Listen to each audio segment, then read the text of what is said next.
John Cena WWEலேருந்து retire ஆயிருக்காரு.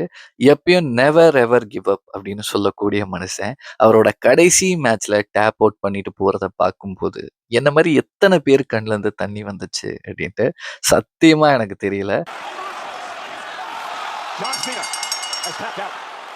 S, WWE is a entertainment அப்படின்னு இருந்தாலுமே, என்ன மாரி 2K kids, early 2K kids, 90s kids எல்லாருக்குமே it's a kind of emotion அப்படின்னு தாராளமாக சொல்லலாம். சின்ன வயசுல ரூ. 5 குடுத்து பிளே ஸ்டேஷன்ல உட்காந்து ஜான் சினா எனக்கு, கோல்ட்பர்க் எனக்கு, ப்ராக் லென்சர் எனக்கு அப்படின்ட்டு சண்டை போட்ட காலங்களா இருக்கட்டும், அந்த ரேங்க் கார்ட சேர்த்து வச்ச காலங்களா இருக்கட்டும், நெட் சென்டர்ல ரூ. 15 ரூ. 10 குடுத்து உட்காந்து டிவில ஸ்மாக் டவுனு, ரா, ரெசல்மேனியாலாம் போறதுக்கு முன்னாடி அத பார்த்துட்டு ஸ்கூல்ல இருக்கக்கூடிய பசங்ககிட்டலாம் போயிட்டு என்ன ஆச்சு தெரியுமா? இப்படி ஆச்சு தெரியுமா? அப்படி ஆச்சு தெரியுமான்னு கதை சொல்ற காலங்களா இருக்கட்டும். நிக்கல் குந்தல் விளையாடும்போது பொங்குன்னு முதுகுல குத்திட்டு யூ கான்ட் சீ மீ அப்படின்னு சொல்லிட்டு ஓடுறதா இருக்கட்டும். இதெல்லாம் பார்க்கும்போது நமக்கும் வயசாயிடுச்சு. நம்ம சூப்பர் ஸ்டாரா பார்த்தவங்களே எல்லாருமே இப்ப ரிட்டயர் ஆறாங்க. அப்படின்னு நினைக்கும்போது ஒரு மாரியா கஷ்டமா தான் இருக்கு. இல்ல?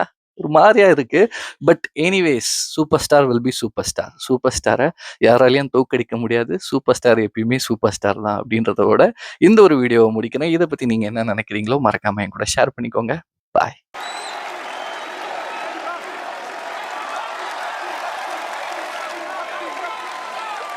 City